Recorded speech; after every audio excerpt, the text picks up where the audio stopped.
Life. We're going to do a Q&A for you today. Alright, my first question is, tell me some history about Second Life. Okay, well, basically Second Life originated as, believe it or not, a college project. It was just a bunch of college students, to my understanding, that sat around to come up with a gaming project, virtual reality, of course, that was fully functional and interactive. The first actual SL viewer was called Beta Viewer. It progressed into SL Viewer when the first official viewer came out. Everything looked like a Minecraft ripoff. It was blotchy, pixelated. If you stared at the screen too long, people would literally get migraines. Quite literally. You didn't need caffeine or anything. You just stared at the screen and you would get very bad migraines. Seriously, migraine? Yeah. You would get a migraine, full on. You would literally have to log off for several hours. Sometimes some people would log off for days because the migraines were so bad. After the college students realized the potential for this game, they took it to the next level and created the actual game itself and the company now known as Linden Labs, and what you see today as Second Life, which is now the Singularity and Firestorm viewer. Before Singularity and Firestorm came out, they had Phoenix Viewer. You, of course, remember Phoenix Viewer. Yes, I do. I don't know if you played when Emerald Viewer. Yeah. Well, Phoenix Viewer was amazing. It was, what can I say? It was top-notch.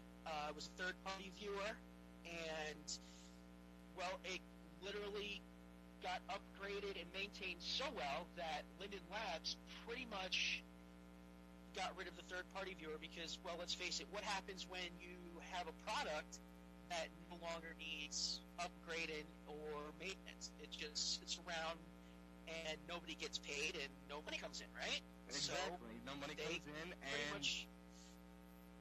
and I forgot what I was going to say. They're not making money off of it, like you said. And it basically knocks out their personal viewers. Right. So they got rid of Phoenix Viewer, and it's a very solid theory that I've had, and nobody's been able to argue the fact. But it's pretty much one of the theories I have that's why they're a viewer. A lot of speculation has been going around as other reasons as to why they got rid of the third-party viewer, but I pretty much discard them because I think it's bullshit. You know, when you've got a product that's just perfect and no work needs to be done on it. You don't need no workers to work on it no more. It runs itself pretty much, and they didn't like that. Yeah, and that's exactly what Phoenix did. It pretty much ran itself. Emerald Viewer was a nifty viewer. I never tried it myself, but I did hear the stories. It was a viewer that basically gave you almost all the powers that a Linden would have, minus certain powers. For example, for those of you who don't know anything about Second Life or the Emerald Viewer, the Emerald Viewer gave you this neat little power called copybotting. Copybotting just is basically, to break it down in layman's terms, is stealing. People would log on to Emerald Viewer. Yeah, exactly. You could log on to Emerald Viewer when it was still legal, mind you. Now it's an illegal viewer. I'll get into illegal viewers here in a moment. But is it still able to be gotten, though? Or is it completely off the internet now? Emerald Viewer? Emerald Viewer, you can still, you can obtain Emerald Viewer. But I bet you have can to go through a good obtain process Emerald to get Viewer. it. No, you can still obtain it, but it's illegal, and if you're caught with it, you'll be banned from SL. Just like with the other illegal viewers. Yeah, you'll be completely banned off of SL if you were caught. Oh, wow. You will be caught if you are caught or if you are reported with an illegal viewer, you're gone off of SL. So how would they find out about it, an illegal viewer? Well, basically one of two ways. Okay, let me run you through this. Can you see my computer screen? Yeah. That is SL right there. Okay, we're so talking basically about live right now. Right, this is SL. Basically what I'm in is called a Slido, but that's not important. So basically what I'm doing is I'm going up here to this little help tab. I'm on what's called Singularity Viewer. Mm-hmm. So you go down to this help tab, right? Okay. And then you go to Report Abuse. Okay. And you get this little pop-up that says, use this tool to report violations of the terms of service, or an abbreviation TOS, T-O-S, and community standards. And it gives you some websites. All reported abuses of the terms of service and community standards are investigated and resolved. You can view the incident resolution on the incident report and then it gives you, obviously, incident report PHP. This is your standard abuse report ticket window. Right now, you got categories, right? Okay. Mm-hmm. Your categories are age play. I'll tell you about that in a minute. Adult resident on Teen Second Life, underage resident outside of Teen Second Life, combat sims. So there's a lot of ways to report. Yeah, there is. You've got fraud US, pyramid scheme, land, Linden, disturbing the peace, now tell me about pyramid spam, scheme. Object littering. Okay, pyramid scheme. Pyramid scheme is basically something like, you know the fishing games? We'll use that for an example. There's these fishing games in SL. Yeah, where you can go fishing and earn money. Right. We're just going to use them for an example. They're not an actual pyramid scheme. It's just we're going to use it as an example. But say you buy this fishing game, okay? Mm-hmm. And it's advertised as something like that's supposed to bring you a lot of traffic and a lot of Linden, right?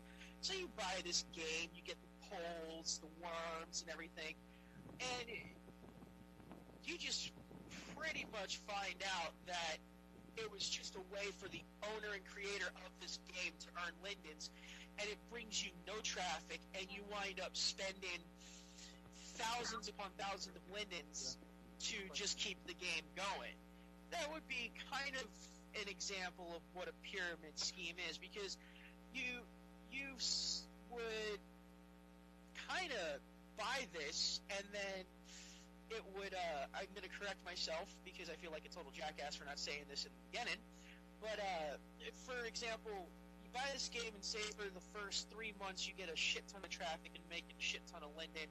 You go off and you tell your other friends about this, but then after a while, like say the 4th month, mm-hmm. 5th month, 6th month, and then after a while you, like I said, wind up spending thousands upon thousands of Lindens just to upkeep this game, but you're not, what you're doing is, say most of the money that you're putting into the game is actually going creator. Uh-huh. And say like you put 1,000 Lindens in, you wouldn't know because it would register that, okay, you paid it 1,000 Lindens, and it says 1,000 Lindens or something like that, and you would find out that the Lindens are running out faster than what you're paying in. So, like, say you, like I said, you put 1,000 in. Well, it's only at 100 and sending the other 900 to the creator. Another perfect example would be there was. Have you heard of the SL ATM, where basically you buy this ATM and you. Okay, the SL ATM is actually a better, more realistic type of idea for the pyramid scheme explanation. Basically, they would buy this ATM, okay? Yeah. And what would wind up happening is you create an alt or an alternative account, which is basically For those of you who don't know, a secondary account. Yeah. Right, exactly.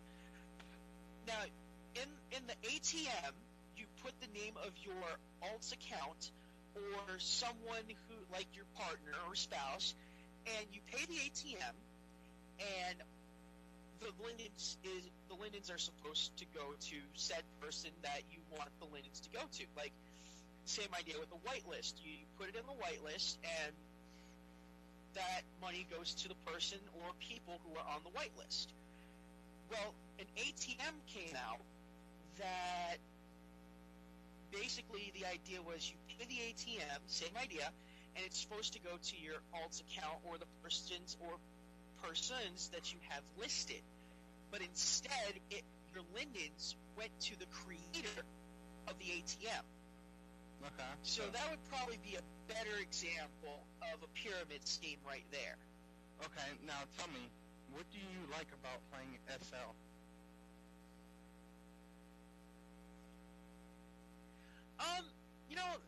Honestly, I haven't given it really much thought. I guess the one thing I have to say that I do like about SL is the opportunity to meet new people, make new friends, without actually having to pay the cost of traveling. You can find clubs, malls, hangouts, and usually these places are either pretty packed or there's a couple people hanging around checking the place out, and the graphics are pretty good. So yeah, I'd say meeting people, making new friends, the graphics have actually gotten a lot better than what they used to be when I first joined, at least. I played for 4 years, and when I first started out, on the Secondlife viewer. Now, right. I do know they have a Lumia viewer that you can get on your cell phone for, I believe it's $1.99 or $2.99. Uh-huh. Now, my understanding is that is it's not owned by Linden Labs, right? Lumia, I think, is a third-party viewer, I believe. So it's kind of like Phoenix Viewer, but it's for your cell phone. Pretty much, yeah. Okay. And in my understanding, when I played it, you were able to chat with people through voice on SL2, right? You can still do that. You can still do that. Secondlife, yeah, the Secondlife viewer, you can still do that. It's a little bit of a pain in the ass, the Secondlife viewer. It doesn't have the upgrades that your Singularity and Firestorm has. So if you've ever used Singularity or Firestorm or Phoenix Viewer or whatever, I've actually used all three of those. Lumia okay, so then you would know that on Phoenix, Singularity, and Firestorm you can see Mesh. And interesting back history about Mesh. Yeah, when did they start doing the Mesh for Secondlife? I want to say, if I remember correctly, around 2009 or 2010, and I'll give you a little bit of a history about that.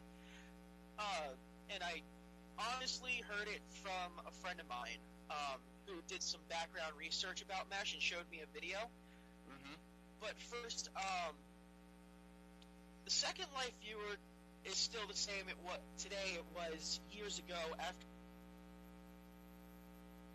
beta viewer came out. You can still get the beta viewer, which is now called Secondlife viewer. Secondlife viewer, you literally, if someone's wearing Mesh, you can't see Mesh. It literally does not have all the upgrades and compatibilities that your Phoenix viewer, your Singularity viewer, your Firestorm viewer have. Mm-hmm. It's great if someone has a really crappy computer, but not so great if you're in like a Mesh environment, like where my avatar is right now. Let's see, all those hills are Mesh. To explain Mesh better, Mesh is basically just a high definition form of seeing things. It'd be like no different than if you were watching an HD DVD. Okay. That's what Mesh is in Second Life. Now about Mesh. Mesh is originally not a Linden Labs product. It's not? A lot of people don't know this. No, it's not. It's originally a Sims product. A Sims product? The game is... Yeah, it's originally the game called The Sims. It's originally their product. Linden Labs actually bought Mesh from The Sims, which is why they are still having issues making it compatible with certain viewers, such as Singularity. Not so much Firestorm. It's pretty compatible with Firestorm. You can see most Mesh objects pretty easily on Firestorm. They basically had to take the coding from another game, or part of a coding from another game, the Mesh coding, and make it compatible with Linden Scripted Languaging, or LSL. They've been having a lot of trouble doing that. They've got it to work with Firestorm. They're still having issues making it work with Singularity. Mm-hmm. Now, I understand that you are that Second Life. Now, the clubs, they are owned by actual people that make them, and that they can hire people in game to DJ for them, dance for them, host for them, and you can make money that way too, right? Yeah. In Second Life, it's a game literally self-explanatory. You live a second life. You can be anything. You can be a demon. You can be human. You can be Nico. You can be furry. You can be a DJ, dancer, prostitute, escort, club owner, builder. Anything as you far can as your questions towards, yeah, pretty much. You could be a freaking can of Coca-Cola if you want, running around, scaring people. You can build a club yourself, and I'm not going to lie, building, for some people, they get it right off the bat. For some people, it takes them years to get it down. Or you can buy what's called prefabs, prefabricated builds. Most of your club owners don't want to put the time and effort into building from the ground up, because it literally takes a lot of time and effort to build a club the way you envision it. And so what they wind up doing is and it costs a lot of Linden for the property for them to have that club on there, right? Yes, it does. It can cost anywhere from, just for an example, I run with an RP group, and it's going to run me 4,040 lindens a month, which is basically 12,010 lindens a week, just for 1,100 prims. And that's just the Sky Dome. Depending on, like I said, you can be anything. There's also real estate in SL. Today, real estate is a lot worse than what it used to be. If you're lucky, you'll find real estate agencies who do your prim per linden matching, which, when I say prim per linden, it's like, for example, 10 prims equal 10 lindens a week. So if I got, obviously the Sky Dome that I'm going to be renting is not, prim per